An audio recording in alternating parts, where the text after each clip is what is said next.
Welcome to the Tradies in Business podcast with your hosts Warwick Bidwell and Nicole Cox. Divert your phone and grab a brew as Waz and Nick unpack tips, tales, secrets and stuff-ups from guests both inside and outside your trade, helping educate and inspire you to break the cycle of gut-busting and money stress and create a true trade business. I'm super excited about today's guest. Me too, and I'm a bit envious actually. Okay, because you don't have such spectacular glasses or hair. No, the beard. It was a good beard. It's a great beard. Tom's got a great beard. I admire a good beard because they're bloody hard to make them look good and not ratty and messy. Yeah, I'm not going to say much or we'll get more hate mail, and I managed to dig myself a couple of holes in this episode. I don't need any more. And I was happily standing by just watching you dig, Coxie.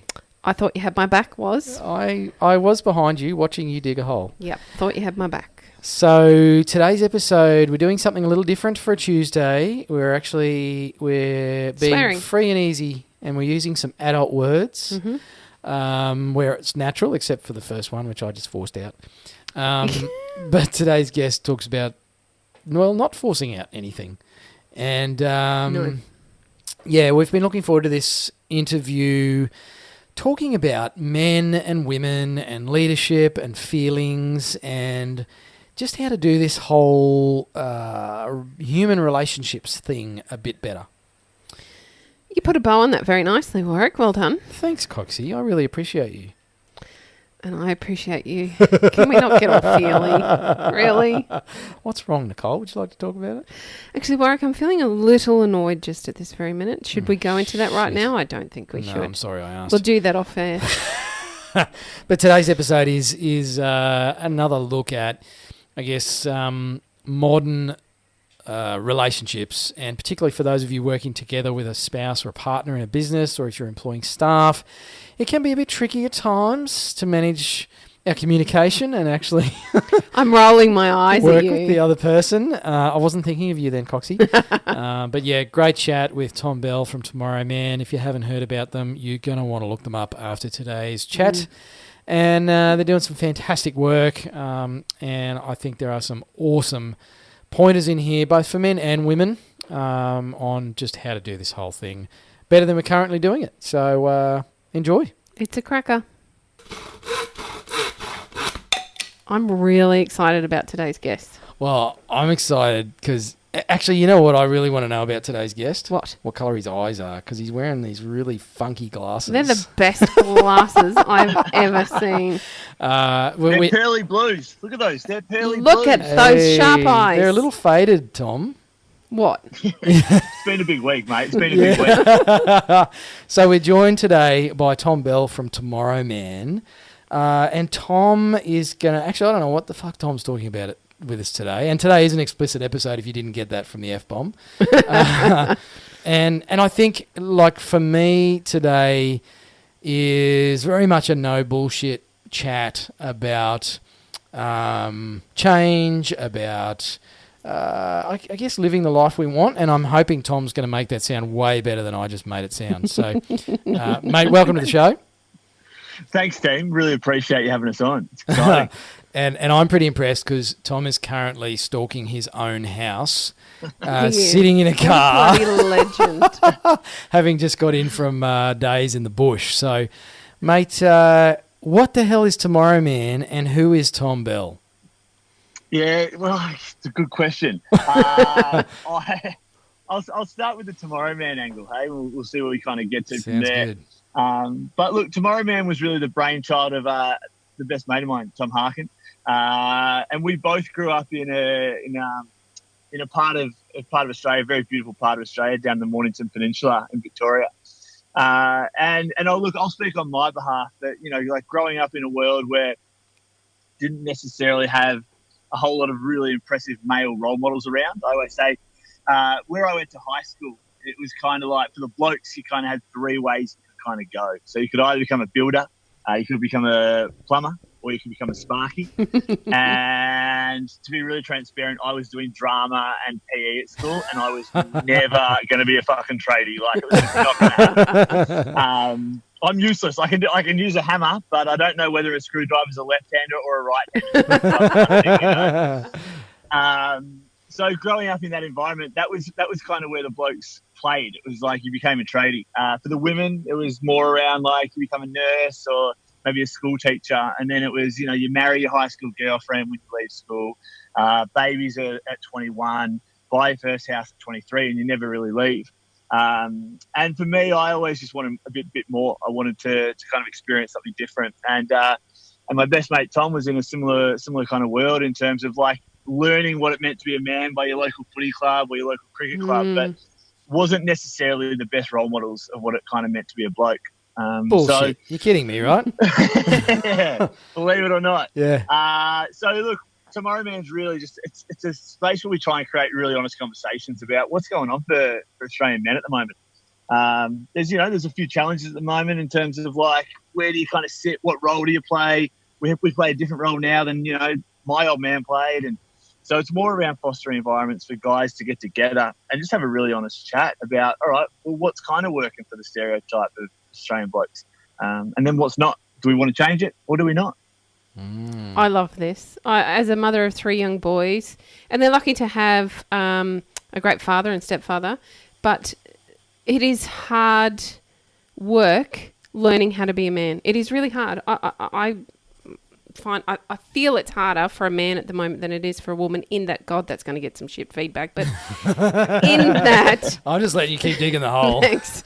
In that, there are not many... I've got a great dad, but his generation sucked at being good role models for what men should be. They really did. I agree. And it's raised a generation of... I'm going to broadly say our age group. You're generalising. I am.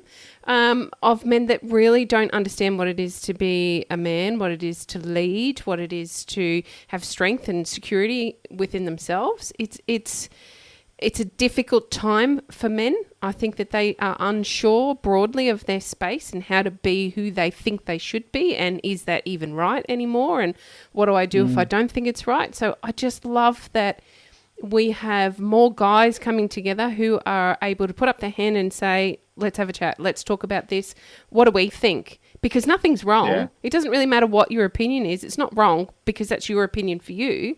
But let's have some conversations together about where we feel we all fit and how we can do better, or how we can change what we don't particularly like. It's a bloody brilliant concept. You pitching for a job?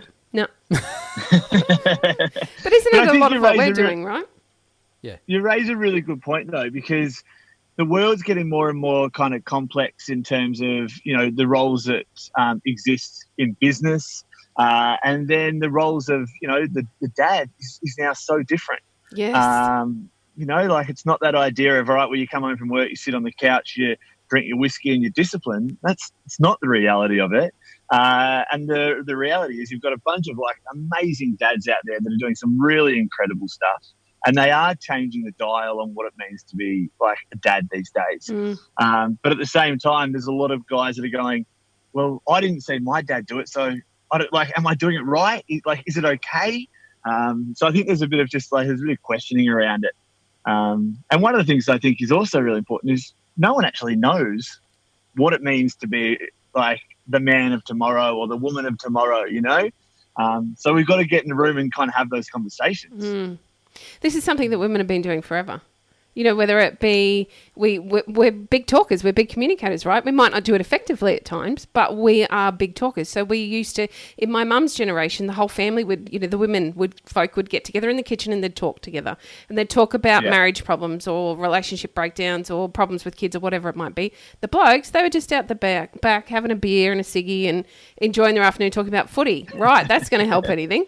But women have been doing it for years. I don't know that we do it particularly well, but we do at least come together and find that commonality, or we can help problem solve, which is something that guys are frightened to do.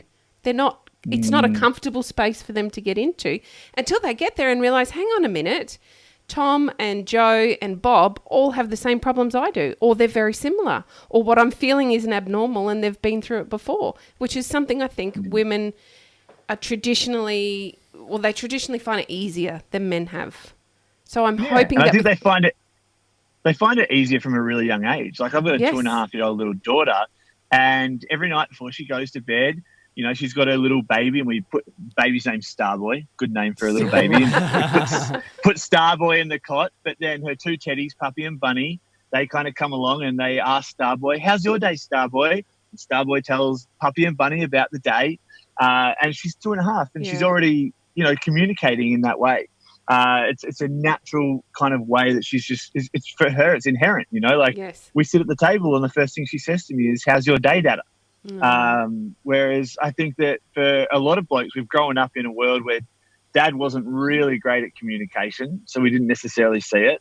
We don't get it in the education system. We're not taught how to communicate. We're given the hard skills, but the soft skills kind of don't really exist.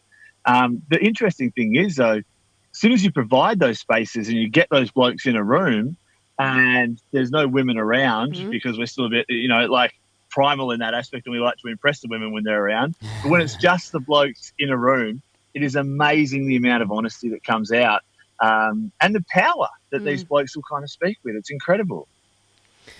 Go on, Moz. You're going to say the same thing as me anyway. Oh, I don't know. I was going to say, I don't think you've dropped a single profanity yet, Coxie. Fuck off, Warren. And how good does that feel? But I was just going to actually say, so where do we go wrong? But that assumes that what we've currently got is wrong. Yes. Is it actually an issue? And if it is, then what are the signs of that? It's a great question. And I don't think that we've gone wrong. I think we're learning. And I think that there's a big learning piece at the moment, you know. I remember, you know, 10 years ago when you went to any high school in Australia, if you threw out the word mental health, people freaked out. If you go into a high school nowadays and throw out the word mental health, the young people in that generation are really capable to have a really honest conversation around what it means. And it's starting to, in an odd way, go upstream as well, because I don't know how many workplaces we're getting phone calls from at the moment going, "Hey, we've got 6 blokes out on stress leave at the moment. We need to be on the front foot here. What can we be doing to get these guys that, you know, we employ and we want them around?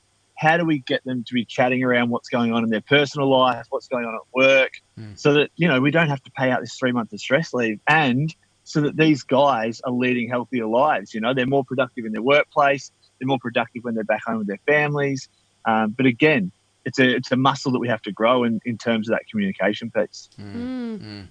So I guess I'm wondering, having played in this space just personally out of I guess altruism and my own personal experiences, and I've talked about them on the podcast before, are men actually going to change and start talking about their shit? Because there are so many organisations saying, you know, it ain't weak to speak, and you got to talk up and share your problems and all that sort of stuff. And I particularly loved the line from, I think it was your video, Tom, that, you know, your dick won't fall off if you share your feelings.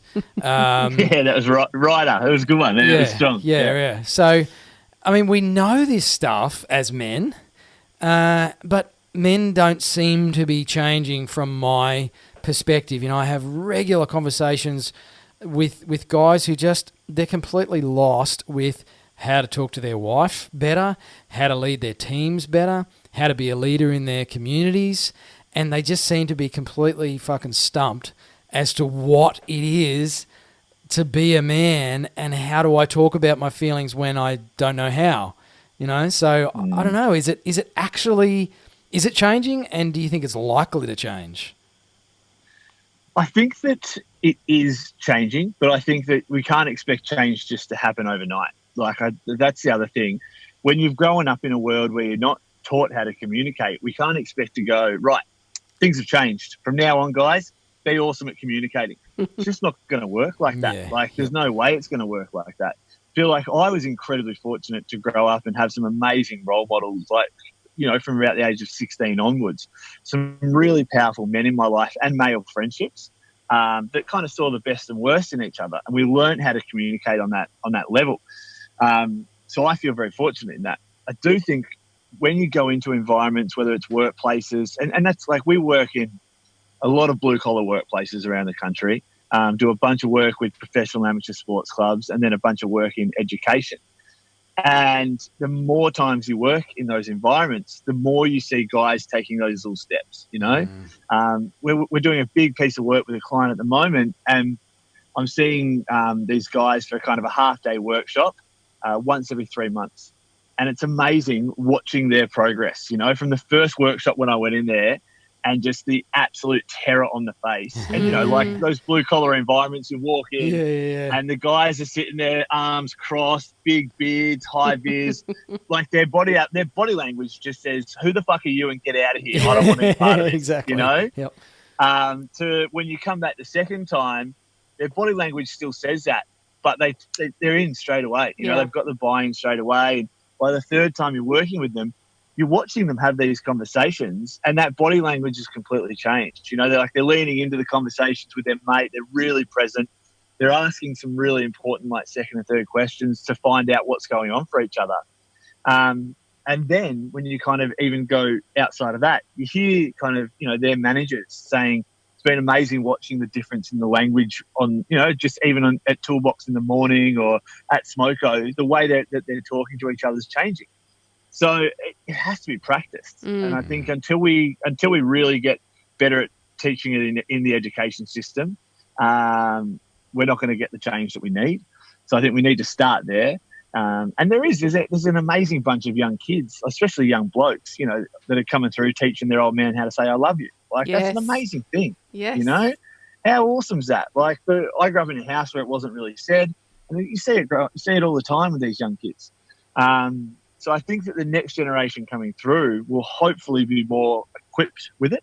But right now it's how do we look after the blokes that are, you know, our age, you know, like 30s, 40s. How do we equip them with this skill set? And it has to be something that is practice every time. You know, you're not going to go out there and kick a perfect torp the first time you try and kick a torp. You know, you've got to practice a few times. So, I'm a big believer in there needing to be space for men to come together as men. Again, I think it's something we find well in this communication space as women. I don't see men finding the space or creating the space quite so well. Do you have any tips on guys, I guess, just taking those opportunities to come together and actually start to share, you know, start to break down some of those walls so they can have some bigger conversations together? Yeah. I mean, one of the things that we're running all around the country at the moment are these things that we just call a night with the blokes. And the simple, like, premise of it is rocking up in a small town, whether it's, you know, any sort of community, and trying to get all the blokes in the community to come along to this night and give them some really basic skill sets just to learn what are the questions to ask a mate if they're going through a tough time, and how do I do it in a way that's really digestible for a male to take on. I think that there's a lot of places out there that are, you know, like preaching to the converted. Yeah. Where it's like you've got this group of guys that are, you know, like, you know, I'm trying to think what the best term for it is, but, you know, like they've already done like their men's circle, or they're involved in yoga and all this kind of stuff. But the everyday mainstream male isn't going to buy into that. No. So how do you do it? How do you provide a space where it's like, all right, well, this is legitimately just a conversation and we're just going to play around with it. You'll have a chat with the bloke next to you, but you want to do it in a way that the everyday male is totally fine and comfortable with it. So that's what we're trying to do with our night with the blokes. And then the idea is, well, how do you provide them with the toolkit so they can do this without us being in the room? And that's the next piece, I think, around it. And there's a bunch of different things that are popping up around the country, you know, where blokes are doing, like, you know, a bike ride every Saturday morning, stopping for coffee and sitting down and having a chat. Or they're, you know, like they're doing, you know, like Thursday night dart night, but it's also like Thursday, you know, there's a group of guys that I know around here that call it Thursday night mental health night. I think it's more of an excuse just to have a couple of beers together, but they actually do talk about what's going on in their life. Yeah. And I don't think that 5 years ago you would have had, you know, a bunch of 44-year-old dudes going, hey, Thursday night mental health night. And sure, it's an excuse for a beer, but even saying that, you know, I don't think that would have happened 4 or 5 years ago. Never. I love the concept of, I guess any group of people coming together and talking quite openly. Doesn't matter how that is, whether it's over a beer or over crocheting. Who cares? Just come together and actually have a bit of a chat, right? Totally. Well, I mean, like we talk about being like so more connected that we can ever be, you know, and everyone walks around with a mobile phone in your hand, and you know we're so connected. We're so connected with everything. But the reality of it is that the way that we're connected now means that we don't actually connect face to face. We connect through a device a lot of the time, or through text, or whatever it is. So one of the things that's really missing is that soft skill. Like, how do you get people in a room to have face-to-face conversations? Because there is a real element of disconnect that exists there. I don't know, like the UK appointed a minister of loneliness last year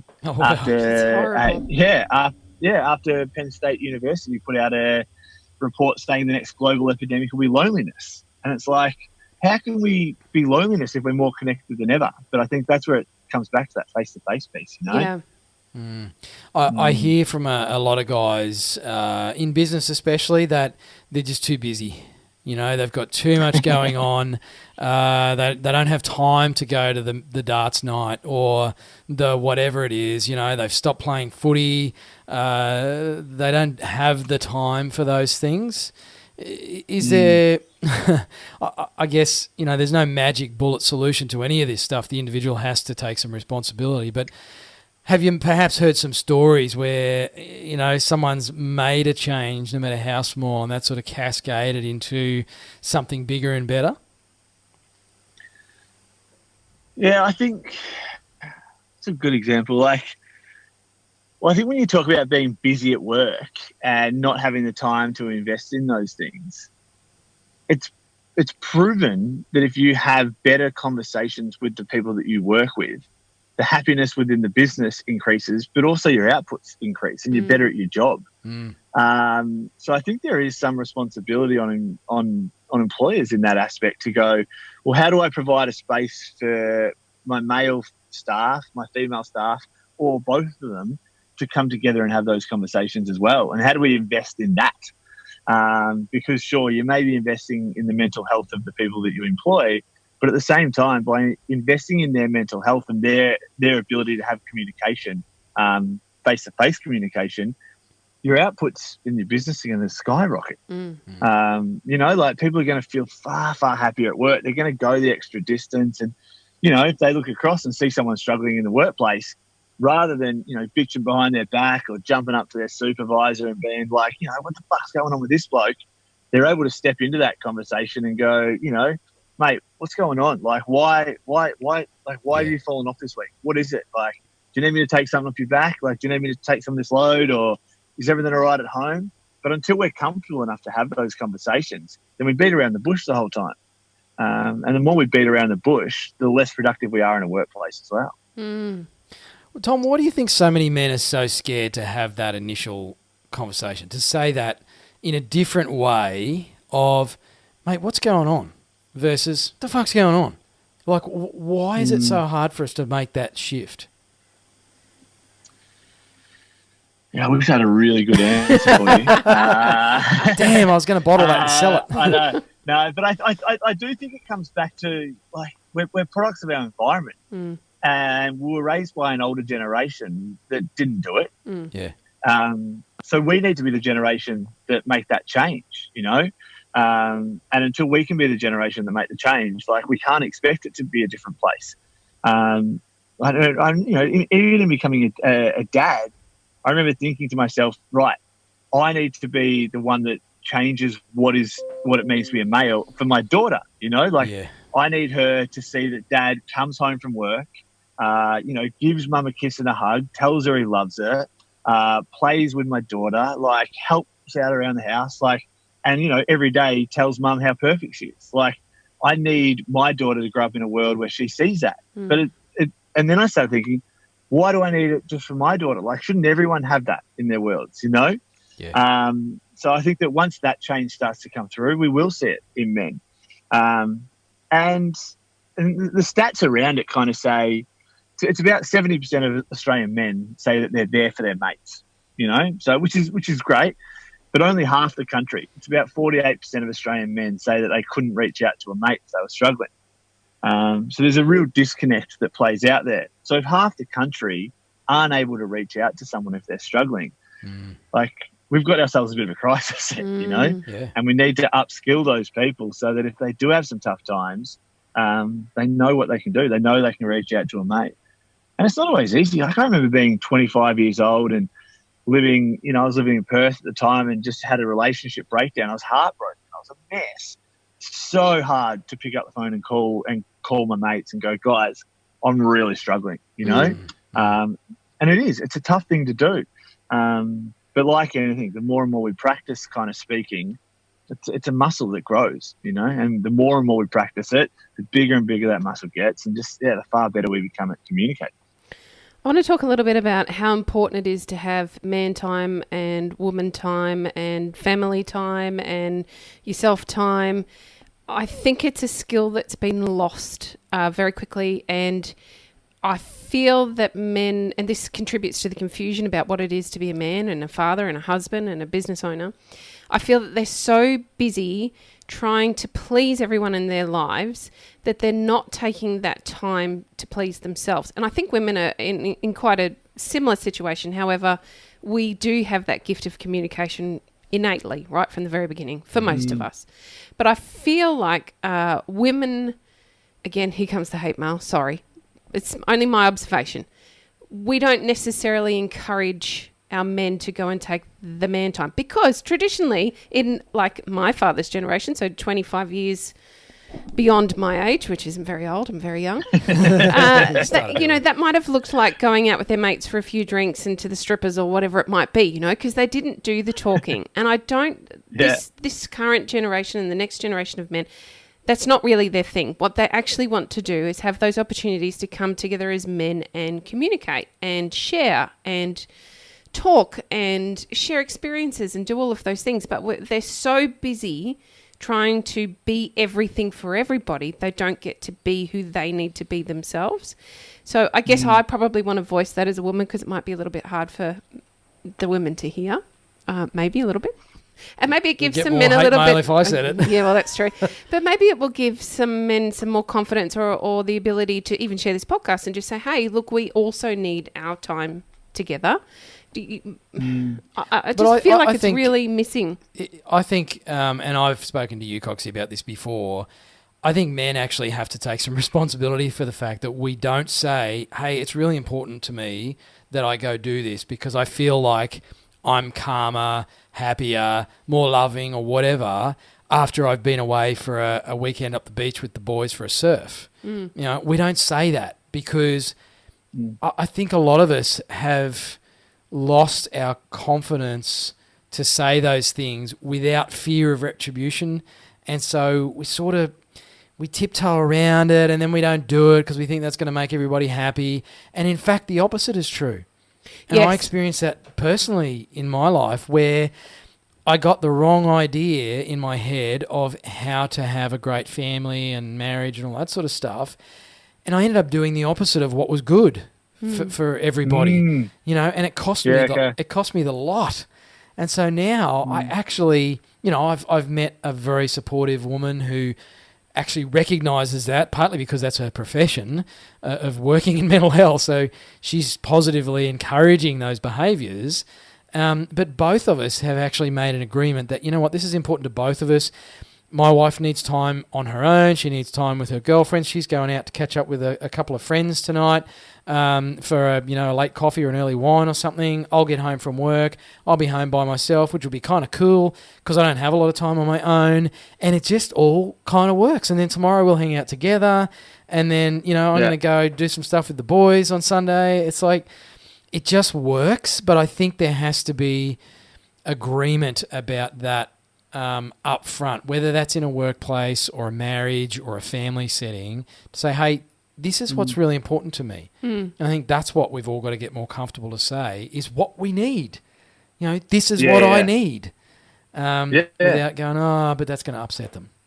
Have you found similar in your experience, Tom? Yeah, well, I always find if I don't exercise, I'm a nightmare to be around, you know. And it's like there's a few things that you got to do that are just for you. Yes. And sometimes they're really hard to prioritize, you know, like whether it is the fact that, you know, like I've been away all week, not going to kind of have that much time with the family. I'm home for the weekend and then I got to fly out again. But it's like, how do I prioritize? Well, I need to go for a run because I need to do something so that I'm a better dad, I'm a better partner. And I think that it is about being able to have that conversation with your partner and go, hey, I actually would really love to be able to do this today because I think it's going to make me a better partner. The hard thing is when it's like, oh, hey, I really need to go to the pub on Friday and get absolutely shit-faced and then not come home until, you know, 1:30 and then I'm useless on the Saturday. I think that there's a fine line that you've got to balance there. Agree. Choose your activities wisely. Exactly. But again, it comes down to like taking accountability for your own actions for both parties in any sort of relationship. And that goes for a work relationship as well, you know, having that autonomy. You need to be able to do so. But getting back to that point around friends, I think, and mates, I think Australia's we're really good at mateship. We're not necessarily great at friendship. Mm-hmm. You know, so it's like, hey mate, how you doing? But are we really able to sit with our friends and have those conversations? And for me, I think that's a big driver is having those friends where you feel like you can just be yourself, you know, where it doesn't feel like it takes work or it doesn't feel like it takes energy. And you know, if you're a couple, how amazing it is to have couple friends that are also like that, you know, where it doesn't feel like it's work, doesn't feel like it's energy. Like we've got a couple of friends that, you know, like we'll see over a weekend and we leave and it's like, I feel rejuvenated, you know, that doesn't feel like it was work. It doesn't feel like it was anything. But having those people in your life is really important. And then for you and your partner to have that communication, you know, I think it's a great one that you're able to, you know, go out for the boys tomorrow and your wife's able to go out for a beer tonight or a wine tonight. But you need to know each other in that way, you know, like I'm a natural extrovert. I can get to the end of a week like this where I've been going 1,000,000 miles an hour and been running a bunch of workshops all around the country. I get home on a Friday night and my way of recovering, I'd love to go, you know, like meet up with a couple of friends and have a beer and go out for dinner and whatnot. My partner if she's like that, she wants to sit on the couch and read a book. Yeah. And there's nothing wrong with being that natural introvert, that natural extrovert. But if you're a team, you've got to work together. You've got to find out what works for you. And you've got to allow that person to flourish in that. Yes. So we have a lot of listeners who work with their partners. And it's a topic that comes up repeatedly on the show. What sort of tips or ideas or interruptions have you seen work, Tom, for maybe where the communication might be a little off kilter as far as that mutual understanding of what's needed? I mean, do you hear stories from guys that have overcome that sort of dynamic? Of working together, did you say? Of being able to vibe with your partner in a way that's good for both, you know? Yeah, I just think, I really think it goes back to the honesty piece. And the more we can be honest from the get-go, the better off we are. And I mean, without it being too much of an overshare, I remember in the early days dating my partner, I reckon we'd been together about 2.5, 3 months. And I said to her one day, I was like, I'm going to start farting in front of you. I love it. And she's like, all right, yeah, sure. And all week I was like, I'm going to start doing it. I'm going to start farting in front of you, you know? I'm just warning you, it's going to start happening. It's going to happen. And then finally got to a point where I was comfortable enough to fart in front of her all the time. And I'm a fart. I'm not a burper. I'm a farter. I do a lot of farts. And she's like, you fart so much. Like, this is why. Like, how were you holding this in for like 3 months? You know, like how? But again, that's like a silly example of where that honesty piece comes in. Yeah. And you need to set it early on in a relationship. Yep. And you need to have those conversations early so that you feel like, and like, I mean, that's a silly example of like a small piece, but when you have that level of comfort and honesty, you should be able to talk about things like that. And you should be able to move into, all right, well, what's the next thing that where we have to be honest in? You know, and if it is like stress or like, you know, financial stress, there's nothing worse than not being on the same page financially. But if you don't talk about that stuff, then that's where the issues come into play. And you need to be able to talk about it in a way where you both stay calm, both stay cool and collected, and you need to hear each other. And I think that's the other thing. For a lot of the time, people don't need answers. They just need to be heard. Yes. And especially as males, like we're so used to having to fix everything. It's like, oh, something's broken, got to fix it. Yep. It's not even the case. Sometimes it's enough just to be heard. You don't need to fix. But I think there's a big piece that comes into that around the honesty part that really sets the tone moving forward. I heard it framed recently, and it's a fantastic example, mate. And I was so relieved when I could start farting in front of my now wife, because man, it's hard to hold those. Can things we never in. get to that stage of our relationship, please? I am not okay with that. This is a small office, just saying.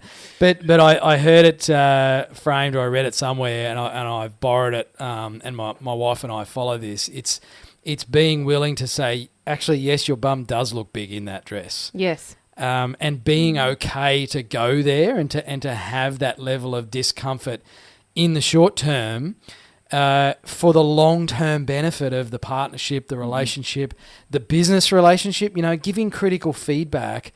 I think it's one of the big arts or skills that we have lost is an ability to say, Tom, can I give you some feedback, mate? And it's coming from that place of, I need to share this with you because, and I did this with a mate the other day. I literally had lunch with a mate, and he was telling me about some issues he's having at home and with his business, and I literally sat there, and I guess I'm in a fortunate position that I've been coaching people for a lot of years, so it kind of comes naturally, but I still feel uncomfortable. I said, mate, is it okay if I give you some like blunt, arrogant feedback about what you've just told me? He's like, yeah, man, hit me with it. And I told him, and he said, you're right. You're absolutely fucking right. And I just needed to hear it. And he texted me afterwards and thanked me again. And I think a lot of us as men, you know, we're supposed to be courageous and brave and out there leading the tribe and all this sort of stuff. And again, I feel like a lot of us have just, like, if we can't even do that for a mate, a friend, who we care about and say, Tom, I really care about you, man, but you've got to stop farting in public, mate. Like, you're losing everybody. Yeah, I'm out. Sorry, Tom. You're a nice guy. You got great glasses. Nice hair, but someone has to be willing to do that. If we truly care about the people around us, I think that is such a great way to express that care and compassion and love for our friends, our partners, or whatever. And I think a lot of us have just forgotten that. And it's a great point. As long as it's coming from a really positive intent and a really positive place, that's a great thing to do. Yes. You know, if you're giving feedback because you're a bit pissed off at someone, that's not that's not necessary. You know, but if it comes from a place where it's like, you know, mate, I actually really care about you. I really give a shit. I'd love you to know this. You know, and if that doesn't land well with you, I'm happy to sit here and talk to you about it. I think there is that old analogy of people that will, you know, can I give you some feedback and then dump it on and then leave? Yes. It's like, whoa, hey, you just dumped everything on me and now expect me to be okay? If you can sit in that, and you can sit in some of that discomfort with your mates, that's a great thing. And the more you can do that, the better off for sure. I actually went to see a female speaker yesterday. I'll leave it at that. I won't drop names. But she was speaking about exactly that. It was sitting with the uncomfortable because there are reasons why we're in those situations. And her situation was actually with somebody who was dying in the process. She was actively dying. And she was sitting with that person and how uncomfortable that made her, but how important it was for the person she was with to share that moment. And I think the same can be said in these examples. Sometimes what we're talking about is very uncomfortable, or sometimes just having the ability to say, hey, buddy, are you all right? I've noticed this, or I'm really worried about your behaviour, or what's going on at home, or, You know, those conversations can be really hard and really difficult to do. But just like Justin from Mates in Construction has said previously, it's that 30 seconds of courage to just put your hand up and say, hey, buddy, how you going? You know, I can see that things are a bit of a struggle at the moment. Can we talk about that a bit? Yeah. Yeah. And some of the stories that you hear out there from, you know, guys that are working in those kind of real blue-collar environments, they're begging for someone to ask them if they're okay, you know. They don't necessarily know how to reach out, but they really want someone to ask, "Are you okay?" You know. And they want permission to share too, I think, is the other thing. I think none of us, men, women, children, whatever, are very good at just openly sharing easily. Sometimes we need that permission to share. So that question is actually opening the gate and allowing somebody, just as you've just said, the opportunity then to share. So those questions are really important. No, I'm not going to walk up to somebody at work or somebody I don't have an intimate relationship with and just share where I'm at. I need them to ask me so that I can share. It's a totally. Yeah. You can't expect vulnerability to be a one-way street and you just have it coming at you. It's like, oh yeah, guys, everyone just spill your guts to me. Yeah. Sometimes if you know your mates are struggling, sometimes it's worth just going in and going, if they're not giving you what you think's going on for them, sometimes it's worth going, hey, I was thinking I've got this kind of going on, and you give a little bit of yourself, so that you normalize it for your mate. You know, you make it comfortable, you normalize it. Oh, I've also got some stuff going on. Oh, look, now we've got a point where we connect. We've got a point that's relatable, and now the conversation's a bit easier to flow. But yeah, no one wants a one-way street in it. You know, it's really true. Now, Tom, I know you have a 2.5-year-old who's probably dying to see you, and you're sitting outside of somebody else's house in your car right now, which is a little creepy. That's true. It's very creepy. It is. Really I'm surprised we can't see police lights behind you, mate. So step out of the car, sir. So why are you not wearing pants, sir? Well, we're not either, so that's okay. You're we're in all good the same company. boat. Mate, there is one question I love to ask our guests here at the Tradies in Business podcast, and that is, if you had 1,000 tradies in a room, which is probably not new for you, but if you had 1,000 tradies in a room, what is one piece of advice you would like to leave them with? Oh, that's a great one, isn't it? One piece of advice. Probably you're not the only one that's got some shit going on. Yes. I like it. Me too. Yeah. I can't tell you how often people finish a workshop and go, I just can't believe how many people have got some stuff going on that I didn't know about. And it's so true, you know, like we often sit there thinking, oh, I'm the only one that's kind of going through this, because you look over and your mate at work's doing two jobs. They're doing the job of, you know, whatever their role is within the business, and they're doing their other job, which is make sure I look like I got my shit together, even if I don't. Yeah. And that's exhausting. And I think that for them to see that people are going through different experiences and they're not necessarily always going to be okay. And, you know, it's not like they're always struggling, but it might be you go through a rough patch once every 6 months, or, you know, you hit a little bit of financial trouble, or you know, like you hit a bit of relationship trouble, you young fellas like playing up at school, whatever it is. We often think that we're the only one going through it, and it's just so far from the truth. So I think if I had 1,000 blokes or 1,000 like tradies, male or female, in the room, the number one thing would be, you're not the only one going through shit. Trust me, there's a lot more people in the room that are going through the exact same thing that you are. We just don't know it yet. It's so true. Brilliant advice, mate. Now, to wrap up, I guess, you know, if listeners are tuning into this and nodding along and thinking, holy crap, yes, give us the pitch for Tomorrow Man and where people can go to find out more about it, Tom. Yeah, look, just jump on the socials, tomorrowman_AU. We've got a bunch of stuff that we're kind of doing, and we're very fortunate at the moment to be, you know, working in 3 areas in education, sports, and blue and white collar workplaces. And we're very fortunate as well to have access to a huge number of men. I think we're working with about 25,000 blokes a year at the moment, and it's been an absolute honour to be able to stand in rooms all around the country and even around the world with some global work last year, just to stand in front of these blokes and hear these stories. It has been an absolute honour and a privilege. So I feel very lucky to do what we do. But yeah, if you want to get involved with anything or find out what's going on, I'd just jump on the socials. Tomorrowman_AU. It's been awesome chatting with you, Tom. Thank you so much for making time and for doing your hair before you came and for your Just for us. sensational glasses. You're the man. Well, I heard that you treat your guests better if they look sharp. So I made a conscious effort for you, you know. We were Thank pretty you. kind to you, mate. We We've were. done a good job We today. have. No, it's good. No, yeah. Coxie's From what I behaved heard, herself. that you were both assholes. You wouldn't be the first. Mate, it's Just been don't be farting in that little studio. No way. well, I'm worried about Coxie now. She might let fly. I could.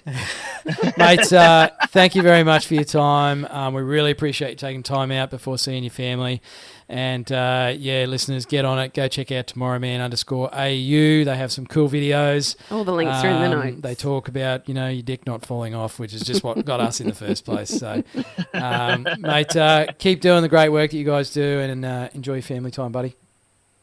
Thanks, guys. Really appreciate you having us on as well. Thank you. Thanks, Tom. You've been listening to the Tradies in Business podcast with Warwick Bidwell and Nicole Cox. Find out more about today's guest, tools for your trade business, and other cool stuff at tradiesinbusiness.com.au.